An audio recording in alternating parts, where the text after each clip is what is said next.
Selamat siang Ibu dan teman-teman. Baik, di sini saya akan mempresentasikan proposal penelitian yang berjudul Analisis Faktor-faktor yang mempengaruhi tingkat kepuasan anggota terhadap penggunaan jasa koperasi simpan pinjam. Studi kasus Koperasi Kredit Union Kasih Sejahtera atau MUA. Penelitian ini mengkaji faktor-faktor yang mempengaruhi tingkat kepuasan anggota terhadap penggunaan jasa koperasi simpan pinjam, khususnya di Kredit Union Kasih Sejahtera atau CUKS atau MUA. Nah, dengan pertumbuhan koperasi yang pesat, kualitas pelayanan menjadi kunci utama untuk mempertahankan anggota dan bersaing di pasar. Nah, analisis faktor yang digunakan untuk mengidentifikasi variabel-variabel yang berkontribusi pada kepuasan anggota, sehingga koperasi dapat meningkatkan kualitas layanan dan mempertahankan keunggulan kompetitif. Baik, yang berikut kita masuk pada bab 1, pendahuluan. Di sini kita akan membahas pertama tentang latar belakang. Nah, pertumbuhan koperasi simpan pinjam di Indonesia itu sangat pesat, khususnya di Nusa Tenggara Timur. Kualitas pelayanan menjadi aspek utama yang mempengaruhi kepuasan konsumen.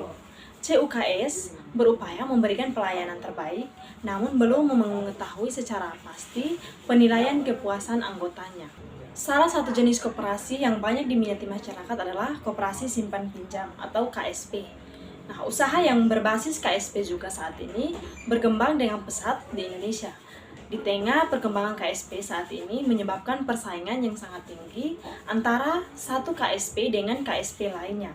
Nah, keadaan ini memacu setiap KSP untuk selalu tanggap dalam menyikapi perubahan dan perkembangan yang terjadi. Untuk menghadapi persoalan ini, setiap KSP harus berusaha menciptakan keunggulan yang kompetitif dalam jangka waktu yang panjang, salah satunya dengan memberikan kualitas pelayanan yang terbaik. Yang berikut kita masuk pada rumusan masalah. Berdasarkan uraian pada latar belakang di atas, maka rumusan masalah dalam penelitian ini adalah yang pertama, faktor-faktor apa sajakah yang mempengaruhi tingkat kepuasan anggota pada Kredit Union Kasih Sejahtera yang ada di Atambua. Yang kedua, faktor manakah yang paling berpengaruh terhadap tingkat kepuasan anggota pada Kredit Union Kasih Sejahtera di Kota Atambua. Yang berikut tujuan penelitian. Tujuan penelitian ada dua. Yang pertama, untuk mengetahui faktor-faktor yang mempengaruhi tingkat kepuasan anggota pada Kredit Union Kasih Sejahtera di Kota Atambua. Yang kedua, untuk mengetahui faktor yang paling berpengaruh terhadap tingkat kepuasan anggota pada Kredit Union Kasih Sejahtera di Kota Atambua. Yang berikut kita masuk pada manfaat penelitian. Yang pertama, bisa menjadi bahan informasi dan masukan bagi Kredit Union Kasih Sejahtera untuk menyusun dan mengembangkan koperasi pada masa yang akan datang. Yang kedua, menambah pembendaharaan ilmu dan materi tentang analisis faktor. Selanjutnya kita masuk pada bab 2, tinjauan pustaka. Yang pertama kita akan membahas tentang koperasi simpan pinjam. Nah, koperasi simpan pinjam itu merupakan salah satu jenis koperasi yang bergerak dalam jasa keuangan yang menjalankan usahanya dengan cara mengumpulkan dana dalam bentuk tabungan, deposito, dan menyalurkan dengan prosedur yang mudah dan cepat. Koperasi simpan pinjam adalah koperasi yang melakukan usaha penyimpanan dan peminjaman sejumlah uang untuk keperluan para anggotanya. Nah, di dalam koperasi simpan pinjam, setiap anggota yang menyimpan uangnya di koperasi akan diberikan pinjam. Setiap anggota yang menyimpan uangnya di koperasi akan diberikan imbalan jasa. Oleh pengurus koperasi, uang para anggota yang disimpan kemudian dipinjamkan kembali kepada para anggota koperasi yang membutuhkannya.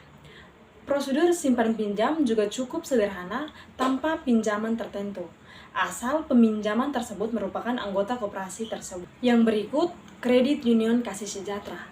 Kredit Union atau CU tidak seperti koperasi keuangan biasa. Kredit Union sangat unik karena merupakan koperasi yang dimiliki oleh anggota.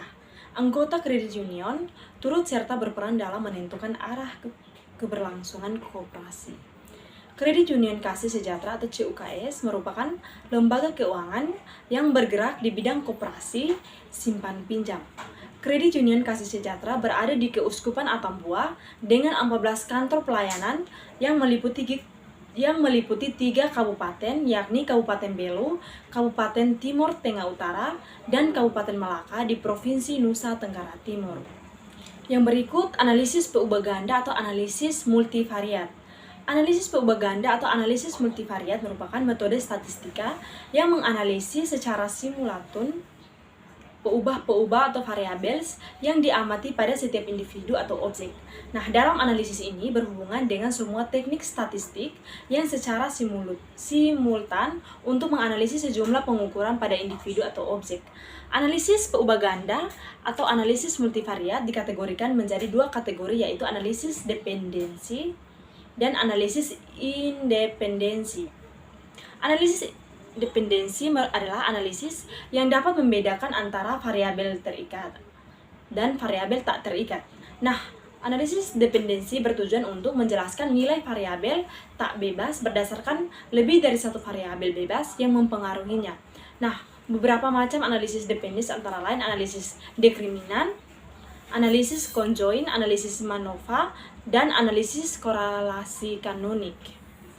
Yang berikut analisis independensi adalah analisis yang semua variabel saling berpengaruh dalam semuanya, merupakan variabel bebas. Analisis dependensi bertujuan untuk mengelompokkan suatu himpunan variabel menjadi kelompok yang lebih sedikit jumlahnya, masing-masing kelompok membentuk variabel baru yang disebut faktor. Nah, beberapa macam analisis independensi antara lain analisis faktor, analisis gerombol. Nah, selanjutnya analisis faktor.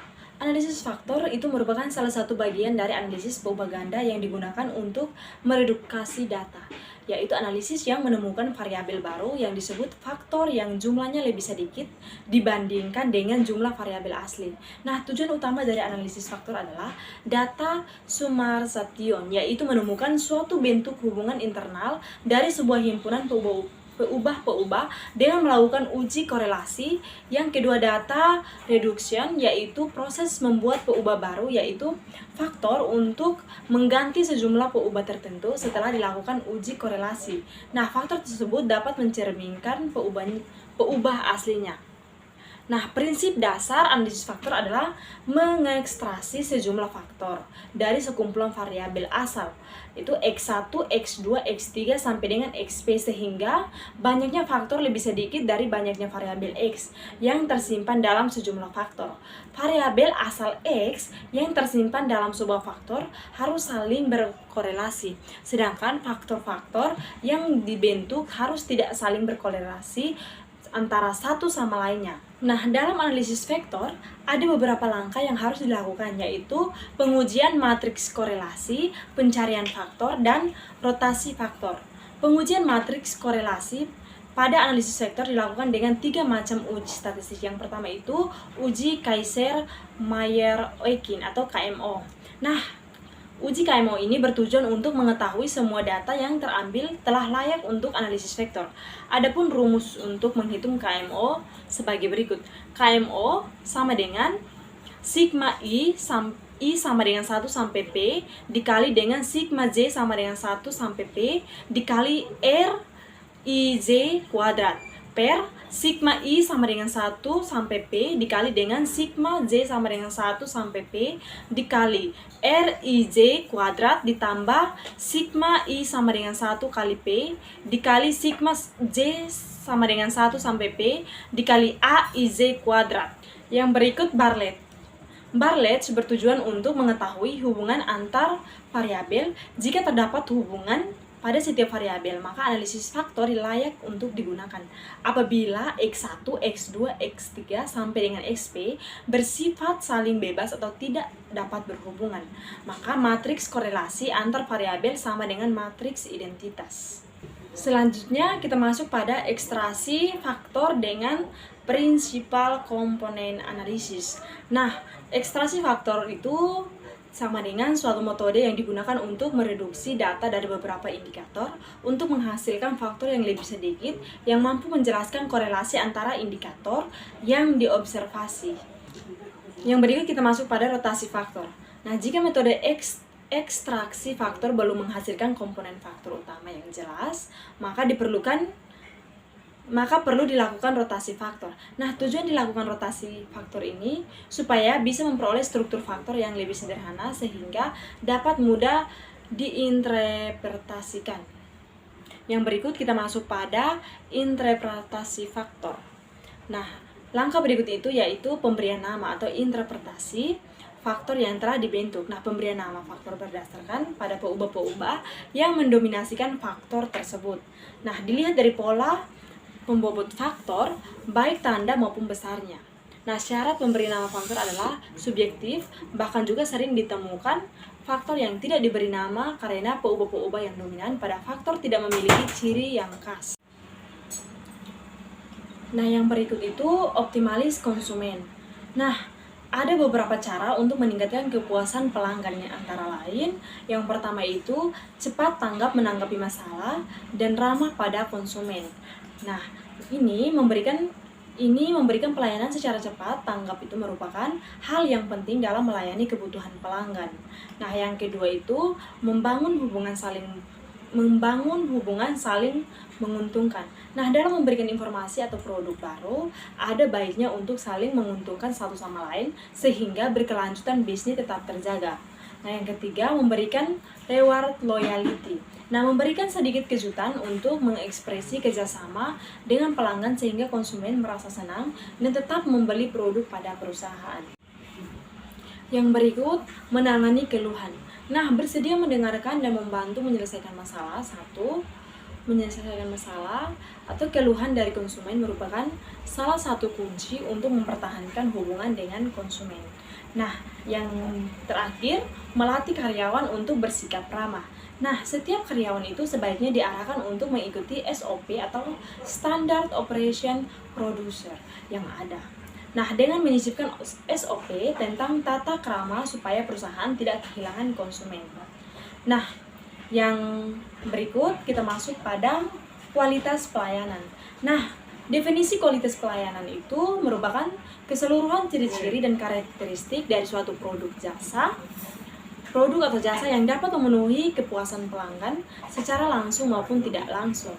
Nah, di sini kualitas pelayanan itu merupakan ukuran bagus atau tidaknya tingkat layanan yang diberikan sebanding dengan ekspektasi pelanggan. Selanjutnya kita masuk pada ukuran pelayanan. Nah, ukuran pelayanan ini ada 5 ukuran yang dapat digunakan untuk menilai kualitas pelayanan. Yang pertama itu bukti langsung, yaitu kepastian suatu perusahaan dalam menunjukkan ekstensi kepada pihak luar. Yang kedua, kehandalan, yaitu kepastian suatu perusahaan yang dapat diandalkan dalam memberi pelayanan yang sebanding dengan apa yang dijanjikan. Nah, yang ketiga itu daya tangkap, yaitu keinginan para pengurus dan karyawan yang secara sadar ingin membantu dan memberikan jasa. Nah, yang keempat, jaminan, yaitu kepastian, pengetahuan dan keterampilan, kesopanan yang sifat dapat dipercaya yang memiliki pengurus dan karyawan sehingga menimbulkan rasa percaya konsumen kepada perusahaan. Nah, yang kelima itu empati, yaitu memberikan perhatian yang bersifat individu atau pribadi dalam memahami kebutuhan konsumen. Nah, selanjutnya kita masuk pada bab 3, metodologi penelitian. Nah, yang pertama itu kita akan membahas tentang tempat penelitian. Nah, tempat penelitian ini akan dilakukan di Kantor Kredit Union Kasih Sejahtera atau CUKS Kota Atambua. Nah, penelitian ini dilakukan dengan populasi 49,084 anggota dan sampel 397 responden menggunakan metode Slovin. Nah, yang berikut pengolahan data.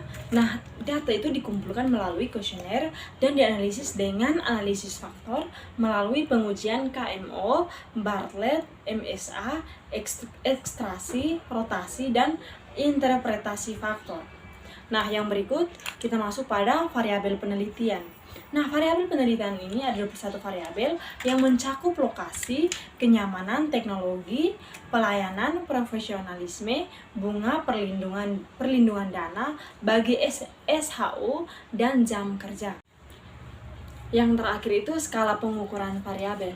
Nah, skala Likert 1-5 itu digunakan untuk mengukur tingkat persetujuan responden terhadap pernyataan variabel penelitian.